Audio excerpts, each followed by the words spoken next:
Bem, então a gente estava falando sobre esse processo da formação do ego, né? E desse desafio que o ego ele vai se construindo não só a partir de um ambiente seguro, mas também dos desafios, das frustrações e embates da qual ele tem que viver para que a resiliência, né? Então ele tem que, de uma certa maneira, criando recursos para se estruturar e ter capacidade para poder, então, dar conta das experiências da vida, né? Então, a gente falava o quanto essas experiências desafiadoras são importantes, né, na formação do ego, mas dependendo do tipo de desafio, quando essas questões que se apresentam são emocionalmente muito fortes ou são sistematicamente presentes, né? E isso, em vez de fortalecer o ego, pode ter um efeito contrário. Pode desarticular a estrutura egóica, pode fragilizar o ego, a ponto da gente poder, de uma certa maneira, criar uma falha, uma limitação na nossa identidade egóica, tá? Porque assim, claro que algumas questões emocionais e psicológicas são constitutivas, assim como no corpo, né? De repente eu venho com uma limitação corporal. Tem uma limitação motora, que eu vou carregar a vida inteira. Eu tenho uma limitação digestiva, cardíaca, né? ou visual, ou seja, o corpo tem algo que de uma certa maneira é constitutivo e que eu não vou mudar, né? Que aquilo vai pertencer à minha caminhada enquanto eu durar minha encarnação aqui na Terra. Do ponto de vista psicológico, também tem coisas que são constitutivas, tá, gente? São traços de personalidade que eu não mudo, né? Então, às vezes essas constituições são potenciais, são características e também tem limitações emocionais que fazem parte da nossa natureza e não tem a ver com a formação do ego, ou seja, a gente já nasce com aquela questão presente e o ego vai ter que incorporar aquilo na sua identidade. Então, pode ser que eu já venha com algum traço de caráter, que quando a gente fala em caráter, a gente está falando em coisas que são do espírito. Quando a gente fala em temperamento, a gente está falando mais em coisas que são hereditárias, da família, do inconsciente familiar, né? Mas quando é caráter, já é uma coisa do espírito. Então tem certas coisas de caráter, do espírito, que é uma marca dele, né? E que de uma certa maneira aquilo está ativo e vai ser assimilado pelo ego. Então pode ser que eu tenha algum conflito de várias vidas passadas que eu não resolvi e que gera um traço de personalidade. Ou seja, por exemplo, eu tenho uma tendência à culpa, por exemplo, né? Então essa culpa não é da educação da minha família, não é porque meu pai gerou medo, porque meu pai me desqualificava, porque a minha mãe tinha uma imagem negativa de mim mesmo, me criticava. Não, essa culpa é constitutiva daquele espírito. Então, ele traz aquele traço, a realidade familiar pode reforçar ou atenuar parte dessa culpa, mas isso é um traço meu, tá? Então, de uma certa maneira, né, tem coisas que eu vou trazer e o ego vai lidar com isso, e mesmo sendo um ponto de vista delicado, de limitação, de fragilidade, isso não chega necessariamente a causar uma desestrutura egóica. Então, o que está em jogo aí? Por que eu estou falando isso? Quando a gente fala assim, de um ego bem estruturado e capaz de lidar com o conflito, não é um ego sem conflito, né? Porque uma vez o Jung foi consultado por um grande escritor do Ulisses, o James Joyce, porque ele tinha uma filha esquizofrênica, né? E o Joyce levou a filha para o Jung consultar. O Jung fez uma entrevista com a filha, avaliou, e aí foi explicar para Joyce como é que a filha dele funcionava. A tua filha tem tal dificuldade, tal, e foi descrevendo, né, como é que era a estrutura psicológica dela. E o Joyce ficou ouvindo o Jung, e daí quando o Jung parou de falar, e o Joyce falou assim, mas eu sou igual a minha filha. Tudo isso que tu falou, eu sinto também. Por que a minha filha enlouqueceu e eu não? Porque eu sou também um espírito atormentado, né? Eu tinha muitas... E daí o Jung falou, olha, no mar revolto que tu navega, a tua filha naufraga. Então, tem inconscientes, tem um mundo interno, tem às vezes o inconsciente da pessoa, que é um mar calma. Um mar calmo, né? Não é turbulento, não é uma... E mesmo assim o barquinho é frágil. E às vezes o mar é violento, mas o barco é bom. Mas ele vai enfrentar dificuldade. O barco vai virar, o barco parece que vai afundar às vezes, mas consegue navegar. Então vamos dizer que uma questão é da estrutura egóica, que às vezes esse barco pode ser mais frágil, menos frágil, e às vezes o mar é bem tranquilo, bastou um dia maior, o barco já vira. E às vezes parece que a pessoa vai enlouquecer, tem uma angústia, eu sou tomado por culpas, e não enlouquece. Então, o mar pode ser turbulento, pode que o mundo interno seja intenso, mas eu consigo navegar nesse mar intenso. Então, a gente tem que lidar com as duas realidades. A estrutura que me constitui enquanto natureza, onde esse universo interno fala de uma realidade que é mais conflitiva, mais tensa, mais pesada, mas eu tenho uma condição de navegar mesmo meio torto. E às vezes o cara tem uma vida tranquila, sem muito, né? Bastou uma coisinha, a pessoa já tem crise, já enlouquece, né? Então depende muito dessas duas coisas. Então, de uma certa maneira, né, algumas coisas são constitutivas em mim. Ou seja, se o meu mar é turbulento, eu vou ter que conviver com a turbulência da minha natureza, né? Alguns vão conseguir lidar bem com essa turbulência, outros não. E alguns, mesmo o mar não ser turbulento, o ego é frágil, por várias questões, tá? E às vezes essas questões podem estar ligadas a processos obsessivos, processos de culpa. Tem duas coisas que do ponto de vista egóico é muito pernicioso e que é a porta para a loucura. O medo e a culpa, tá? Então, o medo e a culpa, do ponto de vista de condições emocionais para o ego, é aquilo que mais desarranja o ego e impede ele de se estruturar e de se manter de uma certa maneira estruturado.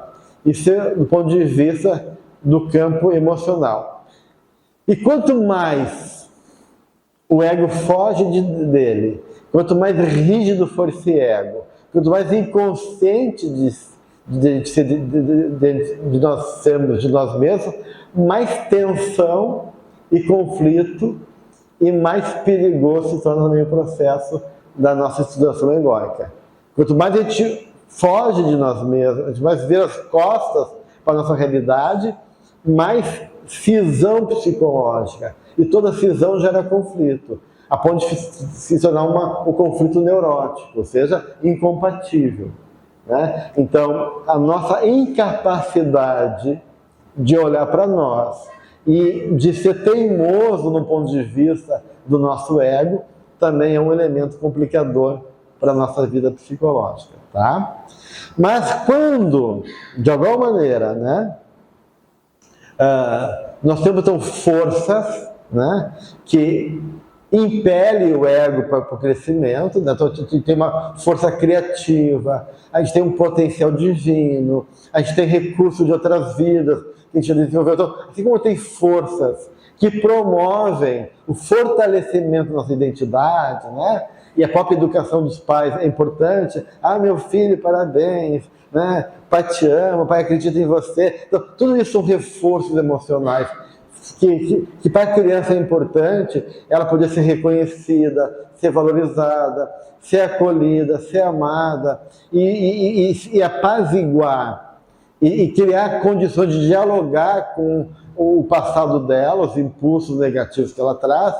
Às vezes o espírito já traz algo muito forte, padrões ou de culpa, ou de conflitos, ou de perseguições espirituais do passado que fragilizam ele, né? O ambiente às vezes é hostil, às vezes o próprio ambiente familiar são espíritos incompatíveis, um ambiente muito desfavorável, que pode, em vez de impelir o ego para se estruturar, desestruturar esse ego, né? Claro que isso é relativo, né, gente? Que sempre depende, como eu falei para vocês, da capacidade do espírito. Tem espírito que reencarna em ambiente extremamente tóxico, extremamente difícil, né? E consegue ter uma personalidade sadia, né? Foi rejeitado, sofreu abuso, teve violência, teve ambiente precário em todo sentido e está lá, né? E tem pessoas que têm um ambiente mais ou menos favorável e mesmo assim se tornam doentes mentais, né? Então, o contexto da educação familiar ele é muito marcante do ponto de vista da formação da personalidade. A Joana vai falar o quanto muitas vezes a doença do pai e da mãe e problemas internos dele vão afetar no psiquismo do filho, mas não é o determinante, né? Porque de uma certa maneira sempre tem a questão do espírito que ele traz, da qual está ali mobilizando questões e gerando, né, dentro das imagens internas que a gente carrega, potenciais favoráveis e potenciais que são muito pesados para a gente poder dar conta e conseguir se organizar nessa nova encarnação. Tá? Mas, de uma certa maneira, então, assim como tem um princípio de individuação, um princípio de movimento que nos impulsiona para frente, existe um impulso regressivo. Natural. Todo movimento da vida tem progressão da energia, né? E regressão da libido. Assim como a respiração. Tu põe o ar para dentro, tu exala. Então o universo está expansão e contração. Então isso é uma dinâmica da vida. Contrair e expandir. Psicologicamente, também emocionalmente, a gente expande, a gente regride. A gente expande, a gente regride. Então, a regressão da libido é geralmente um movimento que o espírito faz para poder buscar, num estágio anterior, algo que está faltando aqui. Ou um movimento de proteção. Então, por exemplo, os espíritos ovoides, né? Quando o espírito vai perdendo a forma perispiritual. Ele vai se insulando, vai regredindo e vai se fechando nele mesmo a ponto dele ficar num processo de morte psicológica, momento aparente, né? Em função dessa regressão psicológica que ele faz, né? Que às vezes demora muito para de novo despertar e recomeçar. Mas ele não perdeu a evolução dele, né? Ele regrediu a forma e perdeu a conexão com a sua força interna. Mas aquilo que ele conquistou está lá, adormecido. Tem que de novo ativar. Então, o movimento regressivo, ele acontece, né, gente? Por exemplo, bem simples, né? Por quê? Porque a regressão é uma busca de memória do passado. Por exemplo, eu adoeci, né? Isso é muito comum para os homens. Os homens se fragilizam mais diante das doenças do que as mulheres. Elas lidam melhor emocionalmente com a dor e com as questões fisiológicas do que os homens. Não sei se é porque elas têm o parto, têm toda uma relação com o corpo diferente, mas o homem emocionalmente é mais frágil que a mulher para essas questões. E às vezes, geralmente acontece assim que o homem fica todo rabugento, fica, né, lá para dentro, a mulher já sabe, ele não está bem, tá. E quando a pessoa fica fragilizada, fisicamente está gripada, né? Eu não quero nada, mas aí vem aquela vontade de tomar a sopinha da avó ou da mãe, né? Então, essa é uma coisa regressiva, né? Que saudade da canjinha da minha mãe. É um movimento regressivo. Então, não é só a canja, é o afeto que está lá, que eu não sei pedir, né? Que eu não sei reconhecer que eu preciso, daí vem aquela vontade de tomar aquela sopa, né? Então, isso é um movimento regressivo. Eu estou buscando lá no passado, naquela memória afetiva, algo que eu estou precisando aqui agora. Né? Então, isso é um mecanismo natural da vida. Então, o movimento da libido, ele vai ter sempre um movimento para frente, um movimento para trás. Quando, né, existe, né, muitos movimentos da vida aqui, né, eu ponho a cabeça para fora, vem a vida e dá um tapa. Tento ir, alguém me impede, o que acontece? Então eu não vou ir mais. Porque toda vez que eu tento ir, a vida me impede e diz que não me dá permissão. Então eu começo a acreditar que eu não tenho ou capacidade, ou que eu não tenho merecimento, ou eu estou fazendo alguma coisa de errado. Então o que eu faço um movimento de regressão. Então, quando a experiência da vida, do ponto de vista do embate emocional, for muito forte, tu tem dois movimentos. Ou tu faz um movimento heróico, de autossuperação, né? Ou tu faz um movimento de regressão. Né? E quando essa regressão ela é muito forte, e em vez de eu chegar lá e dizer assim, tá, cheguei aqui, eu respiro um pouquinho, agora eu vou de novo, né? Regredi, tomei a canjinha da minha mãe, da minha avó, né? Me lembrei que sim, eu era amparado, eu acredito que a vida é boa, então agora eu posso continuar novamente. Às vezes eu quero ficar no colo da grande mãe, mas está tão bom aqui, né, nesse colinho, por que eu vou ir, né? Então, às vezes, o que acontece com o ego, ele se identifica com a coisa regressiva. Ou ele não acredita, né, e pode ficar regressivo. E essa regressão pode ser tanto um movimento, né, de ir para trás, mas pode ir criando uma incapacidade da pessoa enfrentar a vida. Então, isso acontece por pandemia. Tem pacientes que começaram a ir para dentro, ficar em casa, e agora eu não gosto mais de sair, eu estou em casa, eu não quero. E aí tem medo, fica inseguro, fica ansioso, fica com pânico. Por quê? Porque acostumou na proteção do lar, interpretou o ambiente como hostil, e aí tem a fantasia que se ele ir para fora, alguma coisa de ruim vai acontecer. Então, de uma forma, a gente vai criando então, padrões, né? E vamos aí nos identificando com essas imagens, e o ego muitas vezes pode então ficar um ego fragilizado, incapaz, ou não adaptado, ou não funcional, né? A gente fala assim, pessoas não funcionais, né? Tanto ambientes muito agressivos, né? A gente vê assim, ambientes onde a família já é disfuncional, né? É caótica, né? É uma família que não reconhece a necessidade da criança, a criança fica meio que à margem da família, né?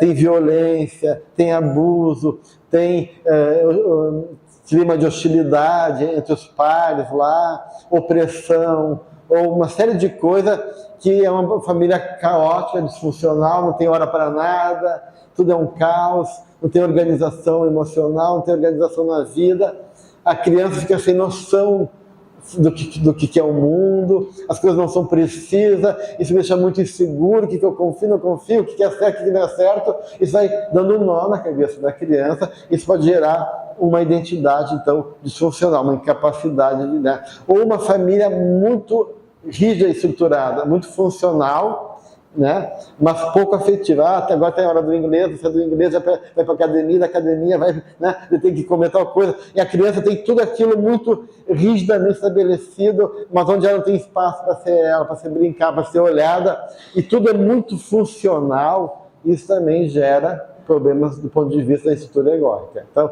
famílias muito estruturadas de maneira rígida ou muito caótica, tanto uma como a outra, acaba sendo ambientes pouco favoráveis para a estrutura egóica. Então, quando tem, né, muito ambiente de hostil e pouco protetivo, e o espírito não tem recurso dentro dele, porque alguns espíritos têm recurso, daí essa combinação com as culpas, com a fragilidade daquele espírito, com aquele campo já emocional, que ele já vem, da qual ele está prisioneiro do passado ou de tendências, e aí não encontra no ambiente algo favorável, a tendência é que daí toda essa condição vai gerar, né, uma imagem muito ameaçadora para aquela criança. E ele vai lançar mão, então, de defesas, de recursos para poder lidar com aquilo. Se ele não encontrar esses recursos, o que acontece?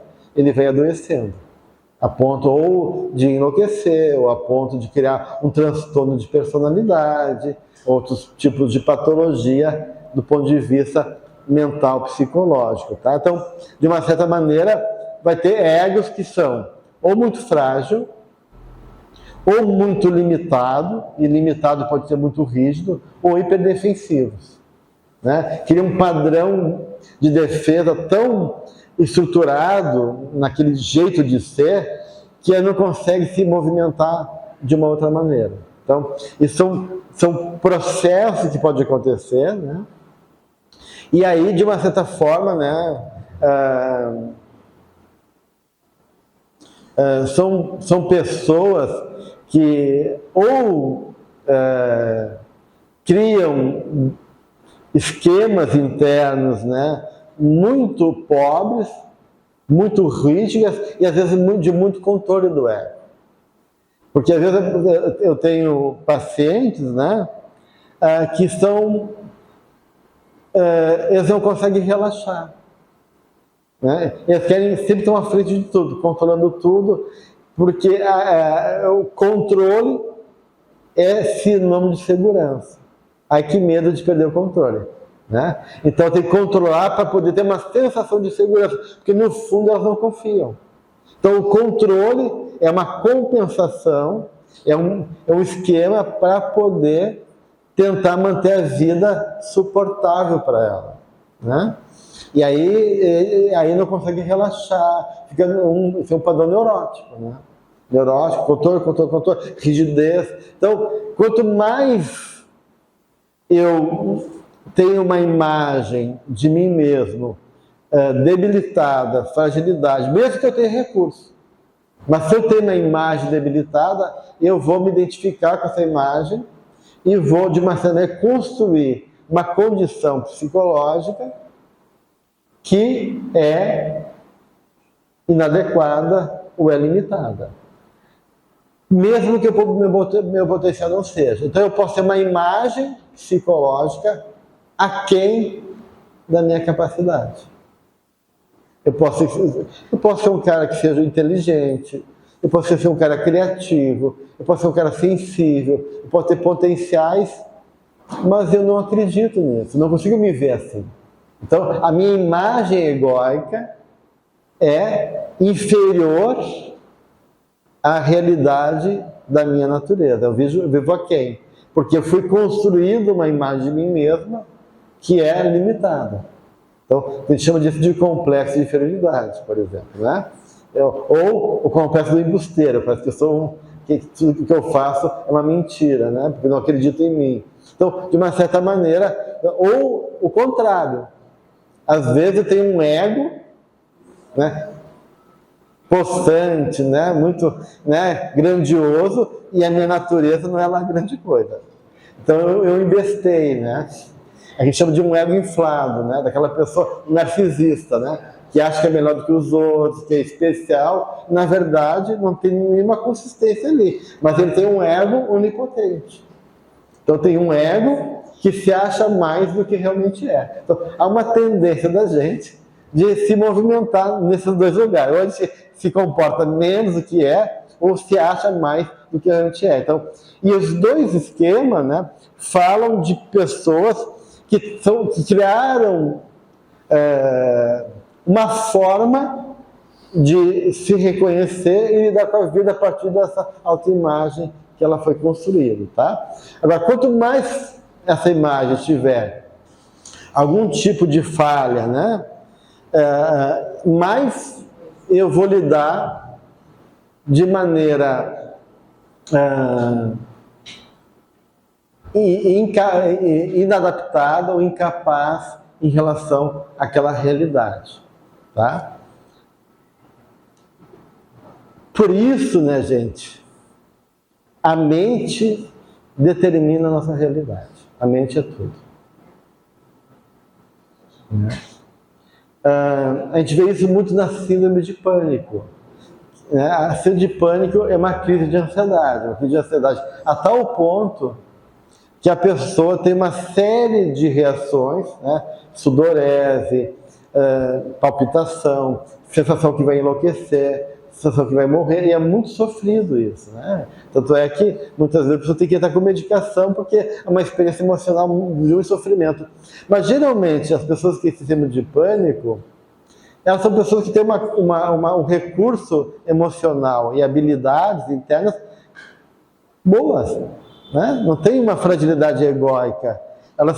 Tanto é que elas fazem, apesar da sensação que vão enlouquecer, que vão morrer, elas não enlouquecem, né?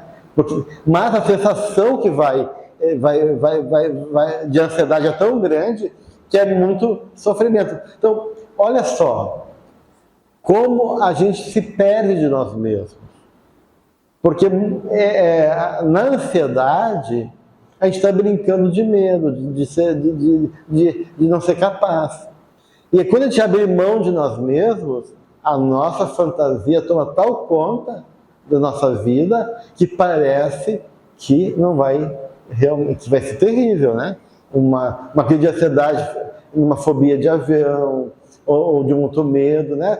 São tudo fantasias, mas elas ganham tamanha proporção dentro da gente que parece que aquilo é maior do que nós, e aí se sente impotente frente a isso, né? Então, de uma certa forma, tem aquela estrutura egóica que é por natureza impotente e que não segura nada, onde esse vaso é frágil e pode quebrar fácil, e tem aquela fantasia que a gente cria e por algum motivo a gente acredita nela e faz de conta que o vaso é frágil, mas o vaso não é frágil. A gente tem recurso, mas a gente abre mão do recurso por algum motivo. Então, tudo isso faz parte da dinâmica do nosso ego, né? Mas, então, o que determina que esse ego é frágil realmente? Eu digo assim, puxa, eu tenho que ir com cuidado, não posso mexer muito com esse paciente, porque se eu mexer muito, ele pode realmente descompensar. E qual é aquele cara que diz, não, eu vou morrer, eu estou mal, eu digo, não te bobeia, né? Levanta e vai, né? Tipo assim, não precisa dar tanto crédito para aquilo, porque o cara tem recurso, né? O que determina que eu possa acreditar que o cara realmente, aquele discurso dele, emocional, de medo e de falta de recurso é verdadeiro, e aquilo que é uma fantasia que ele acredita que ele está sofrendo mais porque ele está tomado por aquela fantasia. É a estrutura do ego. Quanto mais esse ego tiver defesas rígidas, a rede de capacidade dele, metafórica e de controle do impulso for empobrecido, mais frágil é aquela estrutura psicológica. Mesmo que ele se sinta grandioso. Porque tem gente que é louca e acha que é Deus, né? Que é Jesus. Né? Então, mesmo que ele se sinta numa fantasia grandiosa, a estrutura dele é frágil. Né? Uma vez uma paciente veio com um discurso muito onipotente. Porque eu sou uma pessoa amorosa, porque eu sou cheio de amor, porque eu sou isso, porque aquilo, né? E olhando para ela, meu Deus, o que ela está fazendo aqui no consultório, né? Porque a pessoa, né, tudo é melhor do que eu fiz terapia com ela, né? Com Deus, porque ela é tão maravilhosa, né? E aí ela teve um sonho, que era um sonho compensatório, porque alguns sonhos são compensatórios. Às vezes o sonho vem compensar o que falta em mim. Né? Porque às vezes o sonho ele é uma descrição do que acontece comigo, e às vezes o sonho é o contrário do que acontece comigo, porque é uma forma de autorregulação, de poder equilibrar a balança e compensar o que falta. E ela sonhou um sonho quando que ela estava numa estrutura muito grandiosa. Né? E ela trouxe o sonho já interpretando, porque isso representa isso, aquilo, outro. Meu Deus! Eu fiquei pensando, que fragilidade que ela tem, para estar toda coberta, porque no sonho ela está coberta com vários elementos, né, de proteção, que ela achava que eram positivos, e na verdade eram proteções que ela tinha feito. Quão frágil é essa criaturinha, que ela tem que se colocar com tamanho elementos para poder se movimentar no mundo. Mas eu não podia dizer isso para ela, porque ela estava tão onipotente, se eu dissesse ela ia embora do consultório achando que eu era o louco, né? Então, muitas vezes, quanto mais onipotente e mais defensivo é, quanto mais pouco recurso de reflexão, de avaliação e de comportamentos pobre, rígido, mais frágil é. Então, é isso que determina a condição da nossa habilidade maior ou não. Então, eu posso ter um sofrimento intenso de ansiedade, de angústia, tá deprimido, mas não quer dizer que eu tenho um ego frágil. Tá? E às vezes, né, eu não tenho tanta tormenta interna, mas qualquer coisinha, o barco despenca. Tá? Só para poder ter. Então, e essas pessoas que têm uma estrutura emocional frágil, geralmente elas têm ou uma resposta muito reativa e inadequada a ambiente de estresse, então havendo mal, qualquer situação de mudança, de estresse, qualquer movimento emocional que perturbe, que perde o controle, elas reagem mal ou elas negam. Elas dissociam, fazem com que não existe. E aí parece que eu não estou sofrendo nada. Então esse também é um momento de perigo. Quando o cara diz que está tudo bem, né? Está tudo ótimo, né? E que nada perturba, pode ser uma cisão psicológica, né? A pessoa parece que está tudo bem, né? E não está. Porque quanto mais dissociado eu for de mim mesmo, mais perigo há em relação àquilo que eu desconheço de mim. Então, quadros, por exemplo, de psicopatia, de desordem dissociativa, acontece quando há um trauma muito forte a ponto de eu não suportar aquela realidade e eu dissocio. Por exemplo, pessoas que foram abusadas e fazem de conta que não foram abusadas. E elas esquecem, elas negam, fazem uma negação, uma repressão, como se aquilo não existisse na vida delas. Ou ficam com uma dupla personalidade, uma vida dupla, né? Então, num ambiente, isso, num quadro dissociativos graves, né?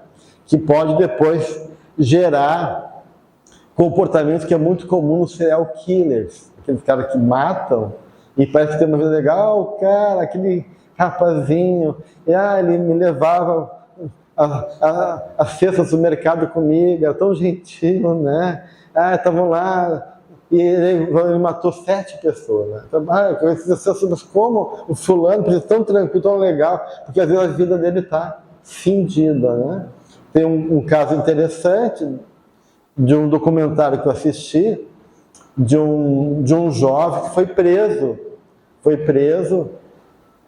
e no período que ele foi preso, ele era jovem ainda, ele foi envolvido por um psicopata mais velho, muito sedutor, e que ele estava fragilizado, um cara que tem uma história de falta de figura paterna, e ele se deixou envolver sexualmente por esse psicopata. Então, de uma certa maneira, ele sentia proteção, o cara deu proteção na prisão, né? Ó, vou te proteger, né? Ele se sentiu protegido, mas ele se vinculou emocionalmente. Esse psicopata tiveram um vínculo afetivo sexual, e ele sentia então um menininho desamparado, mas protegido por esse psicopata.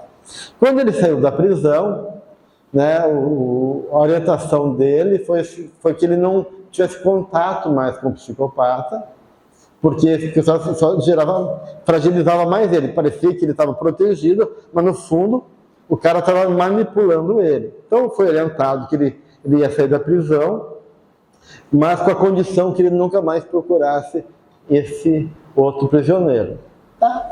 Ele começou a refazer a vida dele, ele botou uma padaria numa cidadezinha perto lá do local que ele foi preso, conheceu uma jovem que estava fazendo mestrado, que ia comprar pão na padaria dele, que era uma cidade universitária, se apaixonaram, começaram a ter uma vida maravilhosa, a dois, e o psicopata sai da prisão.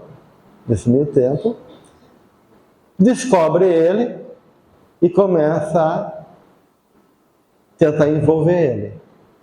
Ele não consegue ter força para poder dizer não e começa a se envolver de novo com o psicopata. Então ele começa a ter uma vida dupla, com a esposa e com o cara, né? Aonde tem um lado de desamparo, de abandono tão grande que ficou dissociado. Então, ele vive esse mundo infantil dessa criança desamparada na figura patologizada com o psicopata e não consegue integrar na vida dele, não consegue trabalhar isso, como se fosse uma vida dupla. Ele começou a negar isso. Até um certo tempo funcionou isso na vida dele. Até que o psicopata começa a ligar para a esposa do cara, para poder infernizar a vida dos dois, e ele diz, olha, não atenda o telefone. Não atenda o telefone, né? E dizer que a mulher é como dizer, atenda o telefone, né? Porque a mulher é um bicho curioso, né? E ela atende o telefone, né? E o cara diz, olha, o fulano, meu amante, a gente se conheceu na prisão, tá. E ela fica, claro, assustada, incomodada, confronta o marido, diz, olha, não, eu fui violentar na prisão, eu conto uma história triste para ela, o cara está me infernizando, mas eu não, por isso que eu não queria que tu atendesse o telefone, né, mas eu estou resolvendo isso, não te preocupe, por favor, não atenda mais o telefone. Esse cara, eu me envolvi aqui na prisão, mas agora não tem nada a ver. Mas acontece que ele não conseguia emocionalmente romper, porque é um lado dele tão dependente emocionalmente, tão frágil, que ele encontrava na figura do psicopata uma fantasia de proteção regressiva. Então ele regredia e vivia um mundo infantil que ele não teve. Só que em vez de isso ser curador para ele, não era curador, mantinha ele nesse mundo infantil. Então ele tinha um mundo infantil e um mundo adulto.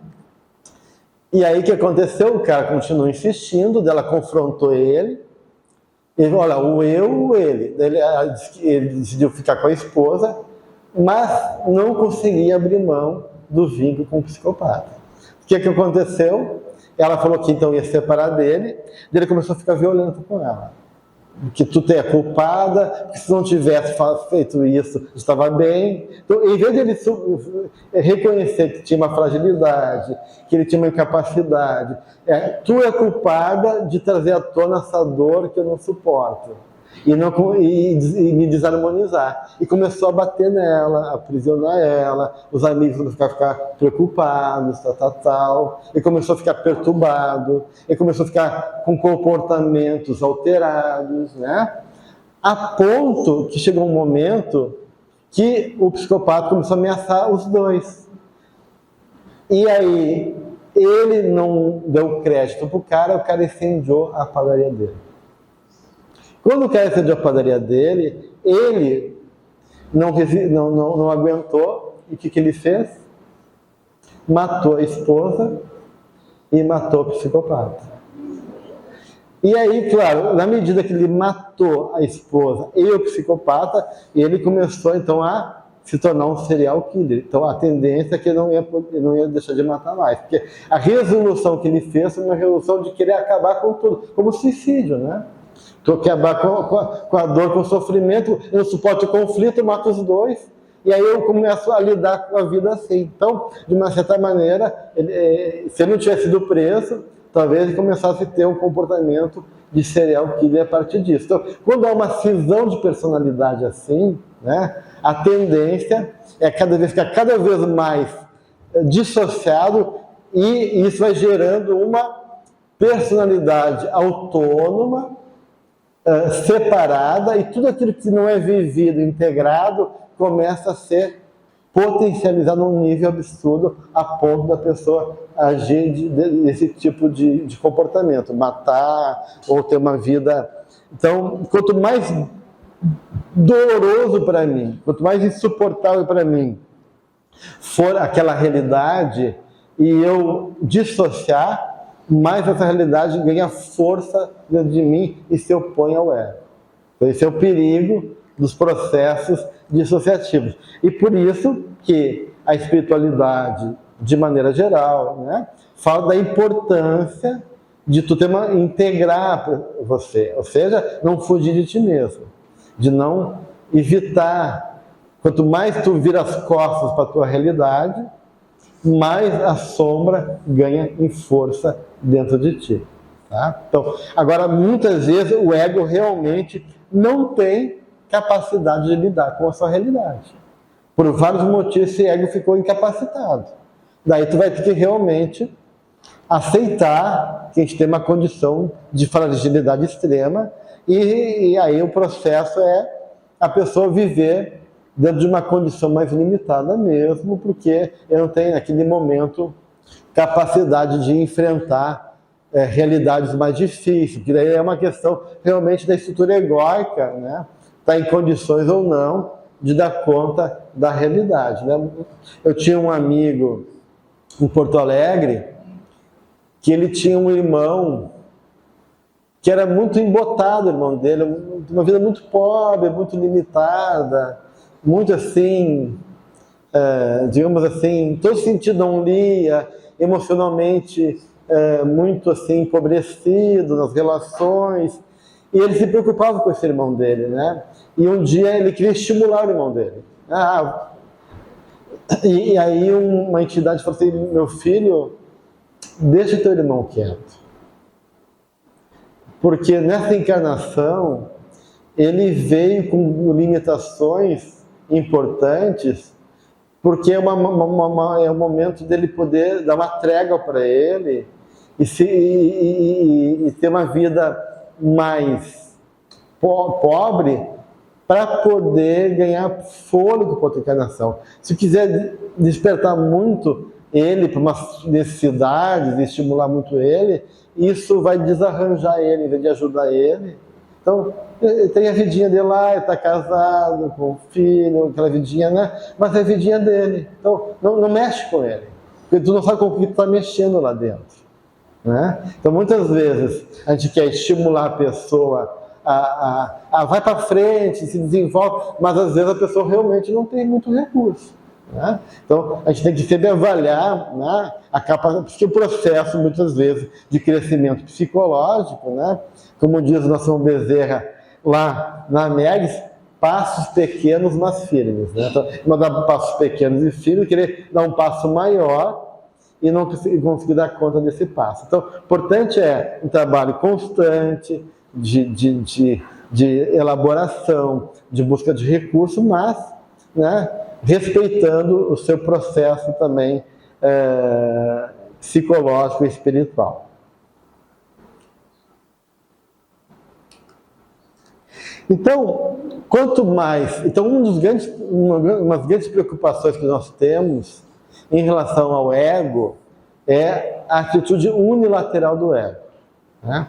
Porque o Jung vai chamar de função transcendente esse movimento de diálogo entre o inconsciente e a consciência. Então, tem que circular energia, né, entre o mundo interno e o ego, para que nesse movimento energético haja uma integração. Então, a gente chamou isso de função transcendente, né? A capacidade de eu poder dialogar e poder reconhecer o outro lado da minha personalidade. Né? Então, existe força no inconsciente e existe o movimento da vida aqui do ego se dando. E muitas vezes essas duas realidades não se encontram. Quanto mais eu virar as costas para mim mesmo, né? E fechar os olhos para a minha realidade e não querer enfrentar o meu inconsciente, o meu mundo interno, mais oposição há entre o meu inconsciente e meu ego. Né? Por quê? Porque há um movimento autorregulador da vida que é compensatório. Né? Então, todo o inconsciente vai sempre tentar compensar a atitude do ego, numa tentativa de vivência da minha totalidade. Então, a minha natureza total tende a se realizar sempre. E se eu não realizo a minha natureza, e realizar quer dizer, não me conscientizo a minha natureza, aquilo que não me conscientizo começa a ter autonomia própria. E quanto mais eu nego essa realidade e viro as costas, mais essa natureza fica perigosa. Mais força ela tem. Mais desconhecida ela fica para mim. Mais ela agrega elementos de outros conteúdos internos, ela vai se consolidando, vai se estruturando, vai engordando, vai se fortalecendo, e quando vê, ela se torna uma estrutura da qual eu não sei lidar, como foi o cara esse da história. Ele tinha uma criança abandonada, uma extrema carência, uma fragilidade extrema, e ele negou, veio à tona na relação com o psicopata, aquela fome emocional, aquela fragilidade dele criou uma necessidade muito grande de amparo, ele não conseguia buscar, quanto mais ele negava essa necessidade, mais ficava dissociado dele, preso na figura do psicopata, e mais aquilo ganhava força dentro dele a ponto de ser arrastado por esse impulso. Quanto mais o impulso, quanto menos elaboração tem o impulso, quanto menos ele é trazido para a consciência, para humanizar, mais primitivo, mais arcaico, mais violento fica esse conteúdo. Porque eu falei que o movimento da vida, ou ele é progressivo, ou ele é regressivo. Então, assim como o ego pode regredir, esses impulsos atávicos, se não serem trabalhados, eles regridem para um nível mais primitivo, gente. Isso é que nem a musculatura. Se eu deixo de exercer o meu músculo, ele atrofia, ele regride. É da natureza. Regrediu. Então, quando vê, não tem mais força no meu braço. Então, eu tenho que fazer fisioterapia, eu tenho que recuperar. É um esforço, de novo, para trazer de volta aquele recurso muscular que eu perdi. Né? Então, partes minhas que não foram exercitadas, que não tiverem espaço, que não foram trabalhados, se ficam lá, vão regredindo. Né? Quando o espírito reencarna, o que acontece? Ele refaz toda a evolução dele. Né? Quando toda a parte, não só ontogenética, mas filogenética, ele repassa. Quando ele vai reencarnar, ele passa pela fase de girino, né? Vai pela fase depois de mamífero, né? Do mamífero reptiliano, mamífero, até chegar à fase hominal. Então, ele reatualiza o processo evolutivo até chegar na condição espiritual que ele se encontra.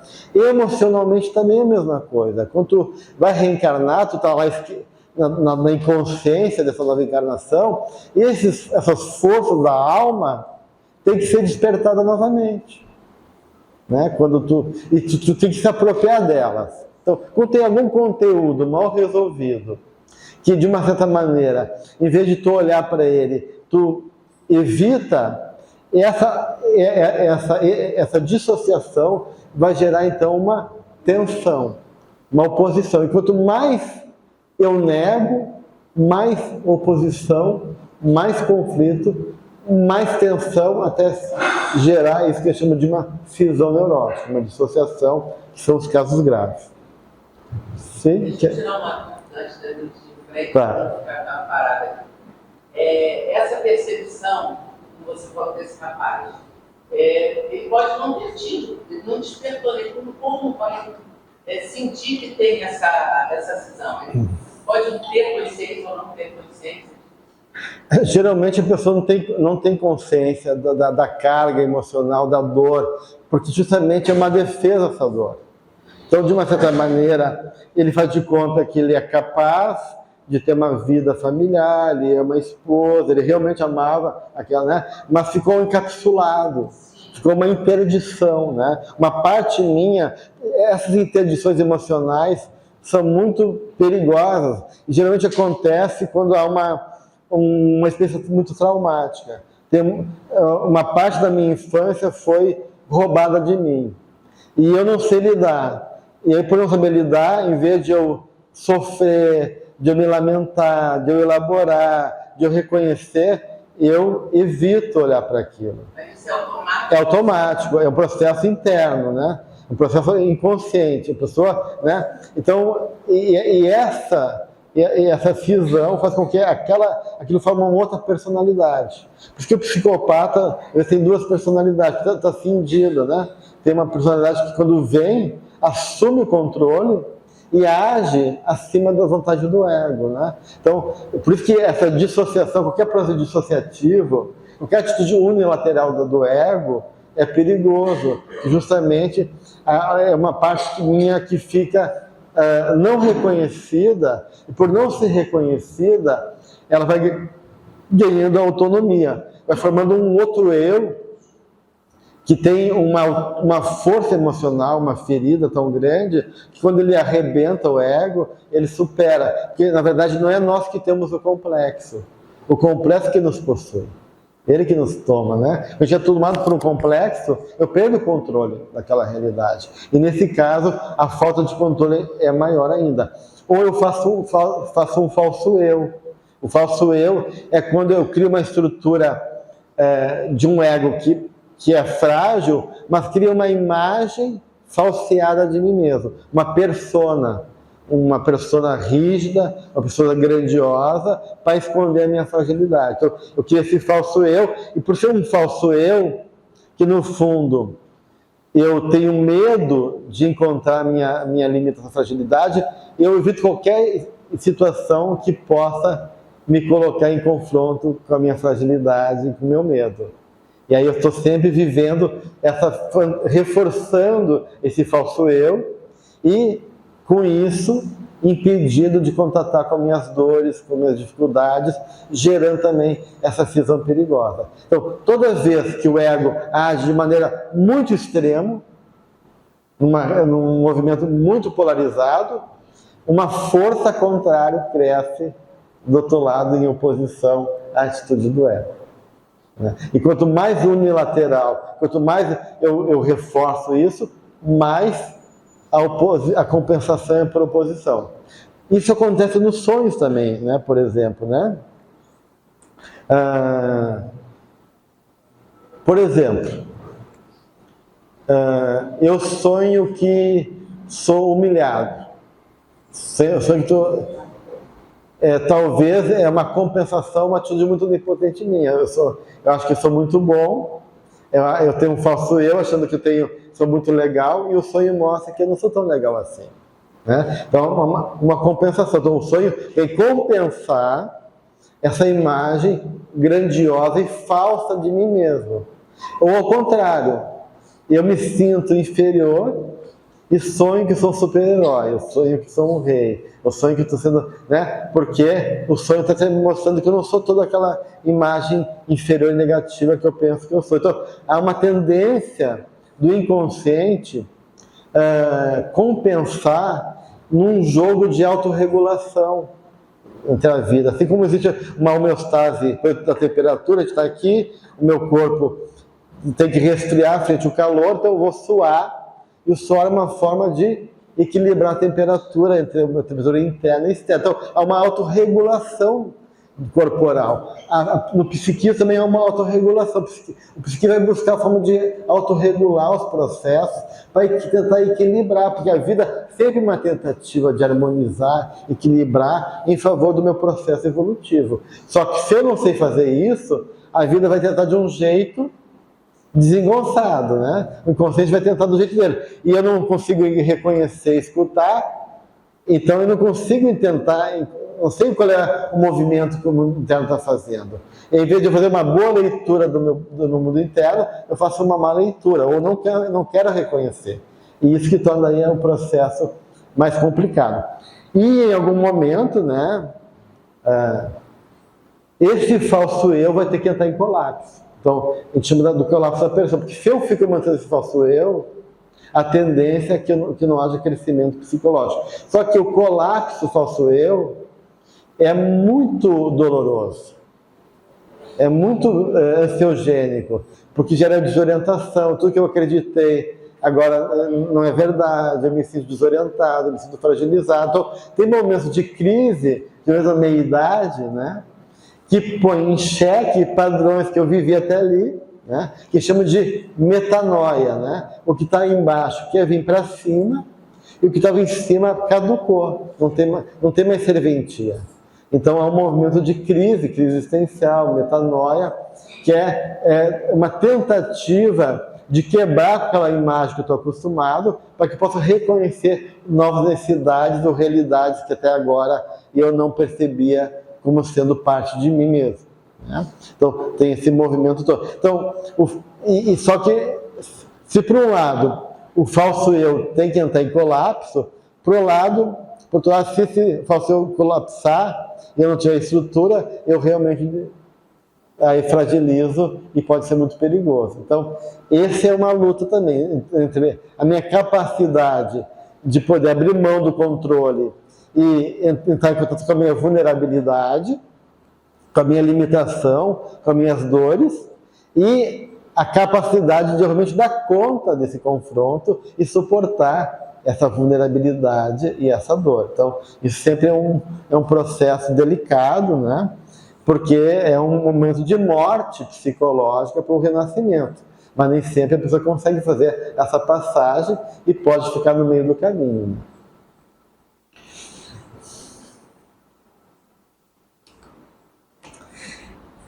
Bem, aqui a gente vai entrar no desejo central. Eu não vou entrar agora nisso, porque vai exigir mais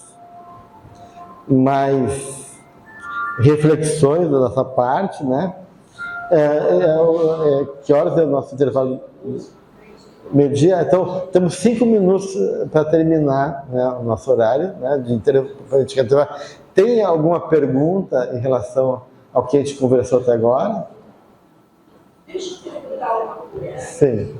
Há muitos anos atrás, eu tive uma amiga que trabalhou numa casa, não sei nem se existe, no final do Grajaú, onde recebiam robôs. E ela, na época, relatou, eu cheguei até lá, até como curiosidade, mas eu já tinha conhecimento espírita, nasci numa família espírita, e tinha apenas dois que ficavam soltos. Os outros todos ficavam presos. E eles eram, vamos dizer assim, alegrinhos. Queriam ficar perto das pessoas, queriam ser abraçados. Isso mostra que eles já estavam em desenvolvimento? Sim, porque de uma certa maneira já há um estímulo que faz eles quiserem sair, né? É que nem um animalzinho, né? Que um cachorrinho que balança o rabo, que quer estar ali perto, né? Então, tem algo dentro deles que já está despertando uma necessidade de interação e ajudando a um processo de novo despertar ali, né? Porque quanto mais insulado está o espírito, esse Evode, mais fechado e impedido dele poder, né? Porque muitas vezes nesse processo de despertar há muita negação dessas dores. Por isso que a dissociação é perigosa. Eu vou negando, vou criando uma imagem da qual eu fico preso, seja por negar aquela realidade, por fugir de mim mesmo, né? E aí eu vou perdendo a minha capacidade de enfrentamento, de elaboração, de conscientização e criando, né? Só que aquelas imagens permanecem dentro de mim. Em algum momento eu vou ter que enfrentar. Por isso que muitas vezes o despertador VOD, muitas vezes eu desperto como um susto. Né? Alguns conseguem, de repente, despertar devagarinho e contando um caminho mais feliz, um estímulo positivo, mas às vezes o despertador VOD é um susto de um enfrentamento de algo que é difícil deles encarar. Então depende do processo de cada um. Mas com certeza, esse estado aí de emocional, de estar mais ali, mais alegrinho, mais emocionalmente mais presente, já é um caminho, já é uma etapa de avanço. Né? Gelson, desculpa, mas eu me enganei de horário. Ah, tá bom. Então vamos entrar no livro Ação-Reação um pouquinho, né?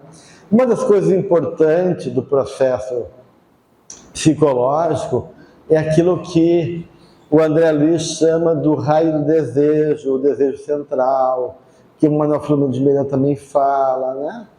Que é uma questão geralmente central do espírito e que vai, de uma certa maneira, afetar também e determinar padrões de ego. Tá? Então, quando no livro Ação e Reação, o André Luiz está acompanhando um processo de ação obsessiva. Então, ele está num ambiente familiar, né? E acompanha como é que o espírito induz e controla a mente do encarnado. Daí o André Luiz faz amizade com o obsessor, fazendo de conta que ele também é obsessor. Ah, tu tá aí, né? Tal, como é que é? E aí o obsessor fala que ele é das escolas dos Vingadores. Porque lá no plano espiritual também tem faculdade de psicologia, tá, gente? E os obsessores também fazem estudo da mente humana, né? Então, nessa escola de Vingadores, né, eles estudam realmente psicologia. Eles estudam como é que a mente funciona e como que eles podem interferir na mente dos encarnados, hipnotizando, potencializando padrões mentais, podendo de uma certa maneira entender as engrenagens internas, os desejos, para poder interferir naquilo que para eles importa, para justamente aprisionar a mente ou gerar um desequilíbrio, para gerar processos mentais de dor, de suicídio e assim por diante. Então, esse espírito, ele explica exatamente isso aqui que está escrito aqui no Ação-Reação. Aprendemos nas escolas de Vingadores que todos possuímos, além dos desejos imediatistas, comuns, em qualquer fase da vida, um desejo central, ou tema básico, dos interesses mais íntimos. Por isso, além dos pensamentos vulgares, que nos aprisionam na experiência rotineira, emitimos com mais frequência os pensamentos que nascem do desejo central, que nos caracteriza. Pensamentos esses que passam a constituir o reflexo dominante de nossa personalidade. Desse modo, é fácil conhecer a natureza de qualquer pessoa, em qualquer plano, através das ocupações e posições em que prefira viver. Então, ele está dizendo assim, nós temos um raio-x das pessoas, quando a gente toca na mente das pessoas, a gente vê que a pessoa tem reações, emoções, desejos, estados internos, sentimentos, né? Mas, para além desse movimento todo, tem um padrão mais básico. Um padrão que é da natureza daquela pessoa, que constitui o que chama do desejo central, ou tema básico. Ou seja, tem algo que dá sentido e significado à nossa vida. E esse algo que dá sentido e significado à nossa vida é o nosso desejo central. Onde está teu coração, aí está também teu tesouro. Né? Só que eu falo para vocês que a gente se move pela falta. Então, todo desejo, toda paixão é uma busca de algo que nos falta. Uma busca de complemento. O desejo, ele é sempre a projeção de algo de uma necessidade interna nossa, mal compreendida ou bem compreendida, mas é a projeção de uma necessidade nossa. Tá? Então, o desejo central é algo que, no fundo, comanda a minha vida de maneira geralmente inconsciente. Então, secretamente, aquilo é um tema da minha vida, ou seja, é como se fosse a lente pelo qual eu vejo a realidade. Então, se a minha lente é cor-de-rosa, eu vou ver tudo de cor-de-rosa. Se a minha lente é azul, eu vejo... Então, o desejo central é essa lente que, de uma certa maneira, permeia a minha relação com as pessoas e com o mundo. Tá? E, geralmente, eu não me dou conta disso. Então, o ego, a nossa natureza...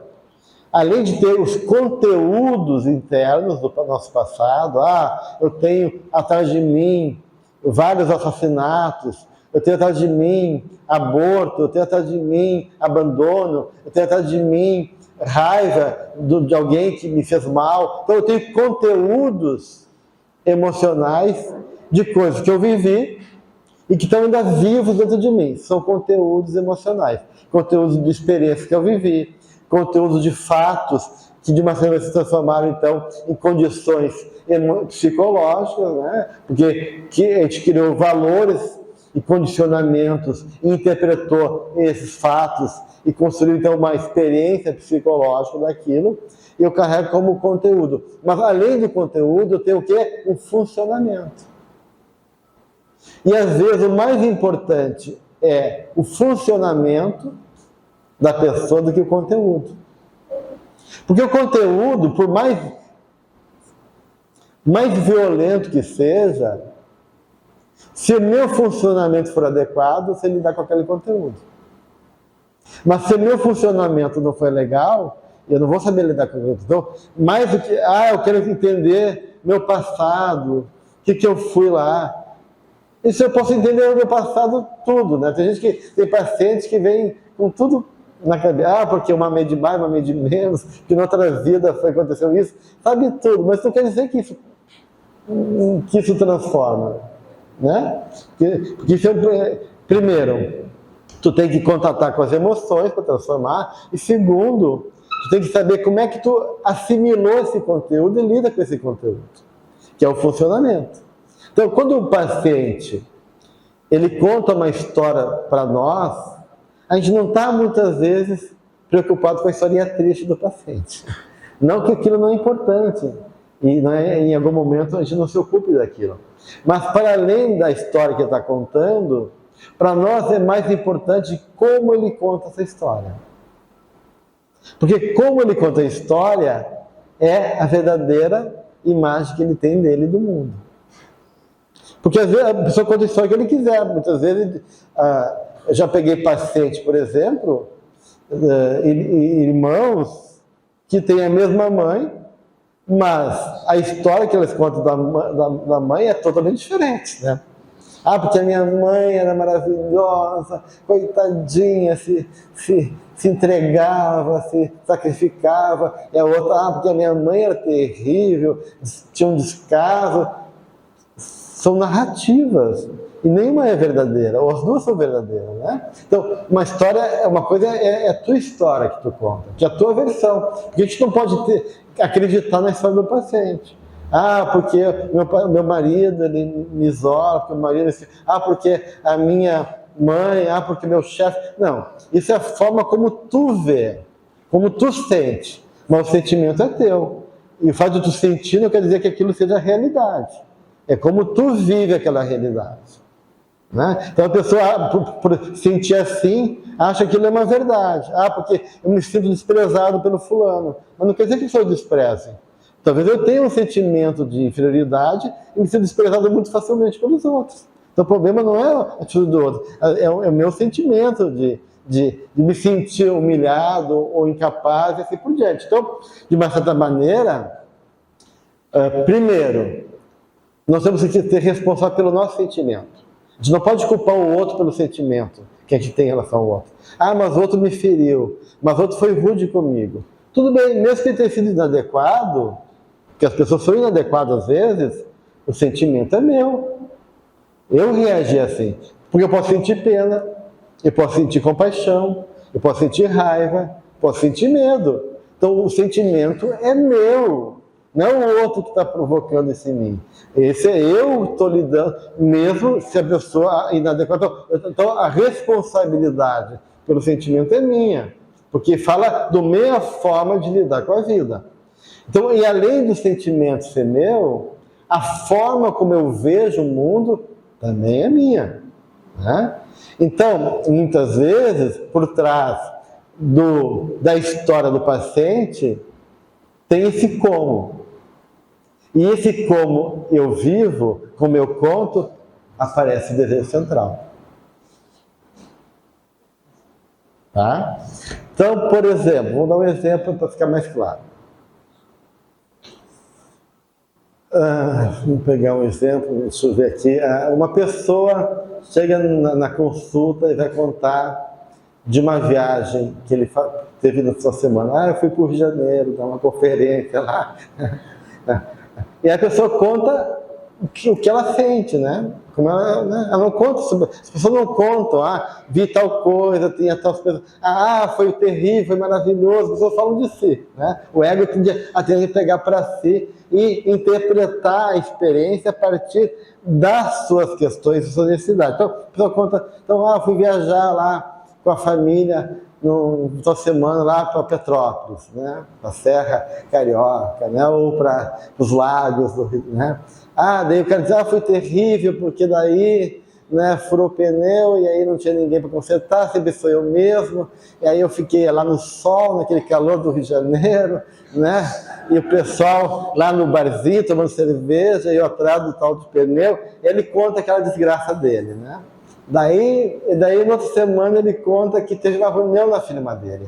Porque na reunião da firma dele, eu fui dar minha opinião, e já o meu colega já se atravessou, não deixou eu falar, porque as pessoas são muito mal educadas, porque eu nunca posso colocar nada do que eu penso, porque eu não sou aceito. E a gente vai ver que, apesar da história que ele conta diferente, a viagem, os colegas, um churrasco na família, ele está sempre se colocando como vítima. Então, o discurso dele, né, a forma como ele conta a história, a forma como se coloca, é sempre como vítima. Então, o padrão básico de funcionamento é a da vítima. Então, os conteúdos que ele traz são os mais diversos. Mas o funcionamento dele é de um padrão de que a vida sempre é ruim para ele, que ele sempre é vítima. Olha só, não te disse? Né? Semana passada aconteceu, e ele reforça isso. Mas por quê? Porque ele já está identificado com essa imagem e muitas vezes ele força a estar nesse lugar também. Então não só ele interpreta a vida assim, mas como ele cria situações para se colocar como vítima, para dizer que o mundo é ruim e ele é um pobre menino rico que não sabe o que fazer com a realidade. Então os padrões, os desejos centrais, são padrões básicos que constituem o nosso jeito de funcionar e de ver o mundo. E aí alguém pergunta, mas Gelson, qual é a lógica? Qual é a lógica do cara ficar nesse desejo de ser vítima? Quem é que quer ser vítima? Por quê, né? Qual é a razão, né? Então, esse desejo central, é óbvio que por trás dessa fantasia de vítima tem um anseio. Um anseio, né? Talvez o anseio dele é chamar a atenção para ser amado. Ele não sabe ser amado de outra maneira, né? Ou é uma forma de culpabilizar o mundo, dizer, o mundo é culpado de eu ser assim, olha só para mim, um pobre coitadinho, né? E tem uma forma de chamar a atenção, de gerar pena para os outros. Mas, de uma certa maneira, sempre tem uma questão ali por trás de um comportamento, de uma reação emocional, tem sempre uma fantasia. Qual é a fantasia que sustentou a minha reação? Como é que o ego O ego reagiu assim porque ele está preso numa fantasia. Por trás da fantasia tem sempre um sentimento. E o sentimento revela o teu desejo central. Então, para a gente poder chegar às questões internas nossas, a gente não pode só reconhecer a nossa reação emocional. Ah, Gelson, como tu é raivoso. Ah, tu respondeu com raiva. Tu é muito raivoso. Bem, a raiva já é o produto final, é a minha emoção. É importante me dar conta da raiva? Né? Puxa, realmente, a qualquer momento eu explodo, tenho raiva, eu me incomodo. Mas isso é a superfície do processo. Para mim reagir com raiva é porque tem uma fantasia ali. Será que eu me sinto ameaçado, né, com raiva? Será que eu me sinto agredido? Então tem uma fantasia para me responder com raiva. E por trás daquela fantasia tem um sentimento. Ah, então eu me sinto ameaçado porque meu sentimento é de fragilidade. Então eu sou um bicho acuado. Quando eu estou acuado, eu respondo com raiva, eu ataco.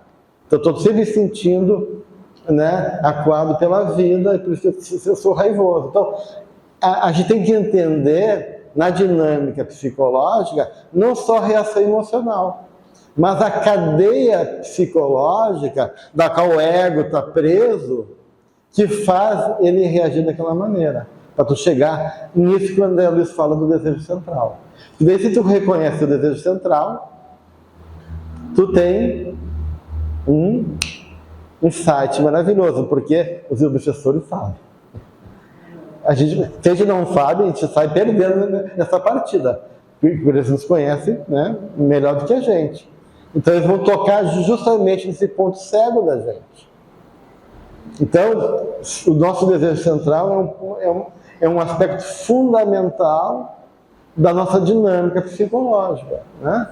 E todos nós, sem exceção, nos movimentamos a partir de um padrão básico de um desejo central. Tá? E às vezes o ego está tão identificado com esse padrão psicológico que passa batido. A gente não percebe. Esse exemplo do cara se sente vítima, ele não sabe. A lente dele está tão grudada nos olhos que ele pensa que a realidade é aquela mesmo. Daí eu digo para ele, cara, tu percebe que todas as vezes que tu fala, tu se coloca como vítima?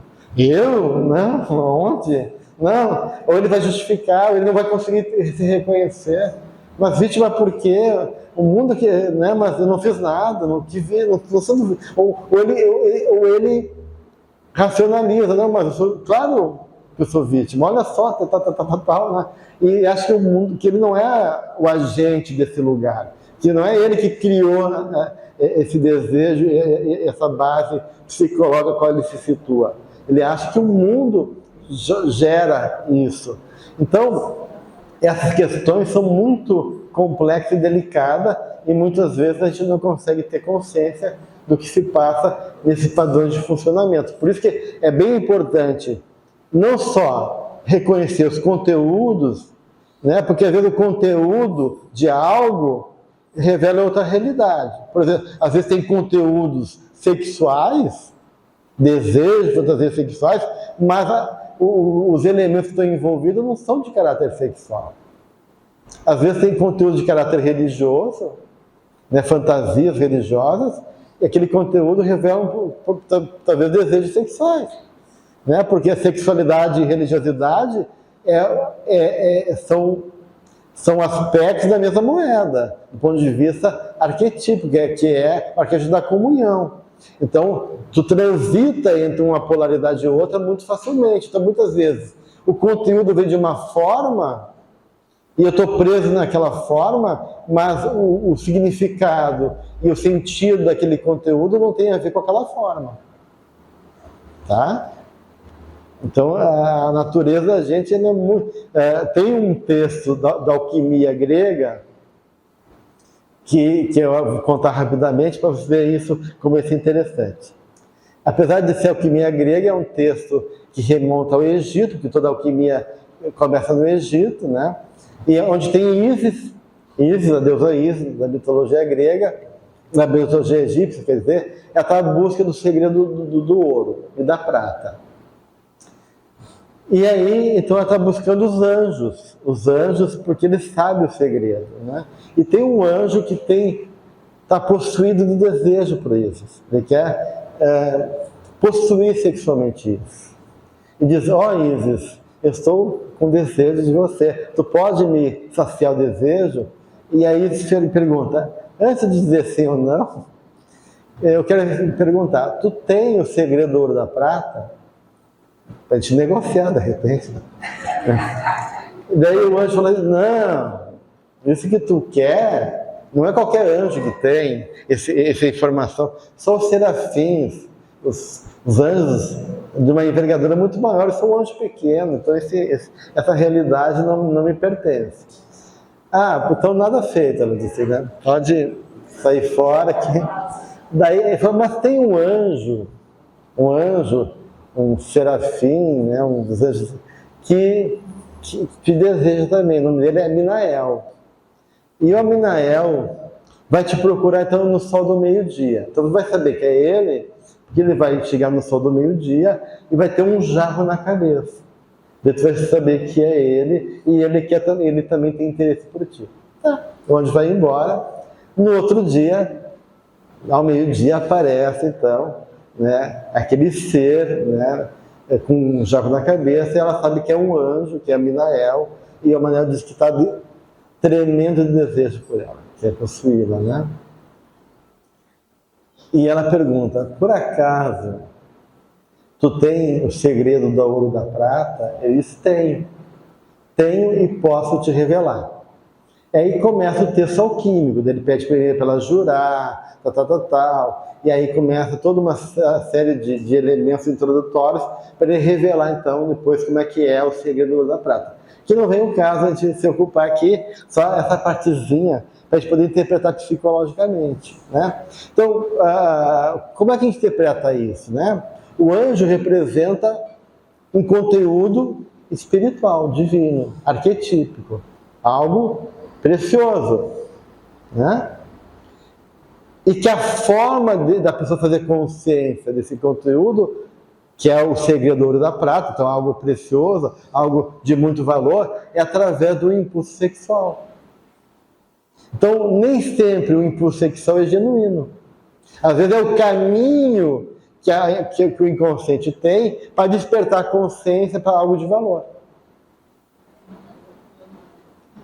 E se tu fica no literal, tu perde o sentido maior, que é o ouro e a prata, e fica com a forma. Então, você vê como é complexa a dinâmica. Então, de repente, eu estou lá, nos meus crises da minha idade, né? Envelhecendo, não tão potente, com minha barriguinha, em crise comigo mesmo, e de repente eu me apaixono por uma jovem muito mais nova, né? E que é comum, né? Uma pessoa muito mais nova vem me dar um ânimo na minha vida, com a minha mulher, com a minha vida. Então, esse desejo que vem com uma paixão, um desejo sexual, pode não ser genuíno, pode ser que aquela pessoa mais nova representa uma qualidade da ânima dele, que ele tem que desenvolver dentro dele, que ele está vendo fora dele, e o desejo é uma forma de atrair atenção para aquela qualidade, né? Então, nem sempre, né, o caminho do desejo é o caminho literal, é o caminho possível, né? Então, as fantasias nossas, né, elas têm muito valor, por mais terrível que seja. Fantasias de doença, fantasias de crime, fantasias de roubo, fantasias sexuais, elas revelam ouro escondido. Mas se tu fica no literal, tu perde muitas vezes o sentido disso. Então, o literal sempre empobrece a alma. Porque o literal é ficar no material, no concreto. E a alma trabalha no sentido, na essência, né? Então, daí é a grande dúvida. Aquilo é um desejo sexual genuíno ou aquilo não é um desejo sexual genuíno? A gente não sabe, né? E não pode se precipitar.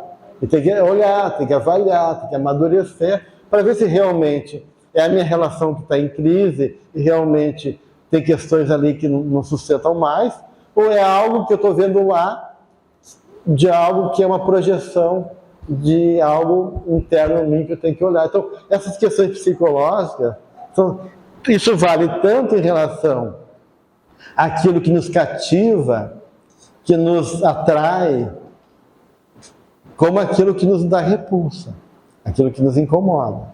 Porque aquilo que nos incomoda e também nos provoca algum tipo de sentimento negativo, pode ter algo precioso ali também. Porque todas essas fantasias, independente do caráter que elas têm, elas são reveladoras de algo muito precioso em nossa vida. E como o ego não faz consciência e não consegue perceber, a tendência da gente é o quê? Ou a gente fica tomado pela fantasia, ou evita, ou leva aquilo de maneira literal. E no literal tu acaba não entendendo o sentido psicológico, espiritual que está por trás daquele processo do qual tu está vivendo. Né? Então, pessoal, eu me senti mal na casa espírita, porque eu não concordei com tal ideia e tal pessoa me incomoda, porque tal forma de lidar com a vida não concordo, então eu vou sair da casa espírita. Mas será que é para sair ou somente aquilo é um chamado para tu trabalhar uma questão tua que está sendo mobilizada lá? Se eu pego pelo literal e saio, de repente eu perco a oportunidade de descobrir algo em mim, ou algo da minha necessidade necessária, e que está ali justamente me incomodando para poder movimentar a energia dentro de mim e trazer questões novas para o meu crescimento espiritual. Então, você entende que a gente tem que ter muito cuidado para a gente não lidar de maneira reativa e literal, porque a gente perde daí o psicológico e espiritual. Claro, às vezes pode ser realmente incompatível e realmente perder o sentido, mas chegar nisso não é uma coisa de uma hora para outra. Chegar numa decisão dessa é um processo que envolve um trabalho de trazer para mim antes, de elaboração, de reflexão, para poder ver se aquilo é algo que realmente é uma oportunidade necessária e eu tenho que ficar, porque justamente está me incomodando, e por estar me incomodando tem algo precioso ali que eu tenho que encarar, ou se realmente o meu tempo naquele lugar acabou. Mas isso é muito relativo, porque as coisas do ponto de vista psicológico sempre são muito relativas, tá, gente? Então o ego, quando ele não abre espaço para dúvida, para o questionamento, e vem com muita certeza, isso é um sinal problemático. Porque o ego nunca tem muita certeza. O ego nunca sabe tudo. O ego nunca consegue realmente dar conta de toda a realidade. Então, quando a gente está cheio de certezas e de verdade, isso também é um sinal, do ponto de vista psicológico, problemático. Né? Porque a gente está perfeito mesmo, só Deus, só o Pai que está lá em cima, dizia Jesus. Né? Ele dizia, perfeito mesmo, só o meu Pai que está no céu. Nem ele se colocava nesse lugar. Então, a gente tem que realmente relativizar a nossa certeza, a nossa sabedoria, porque aquilo que parece uma certeza pode ser uma armadilha, né? Que nos aprisiona e impede o nosso crescimento. Tá bom? Ok, vamos dar então nosso intervalo de almoço.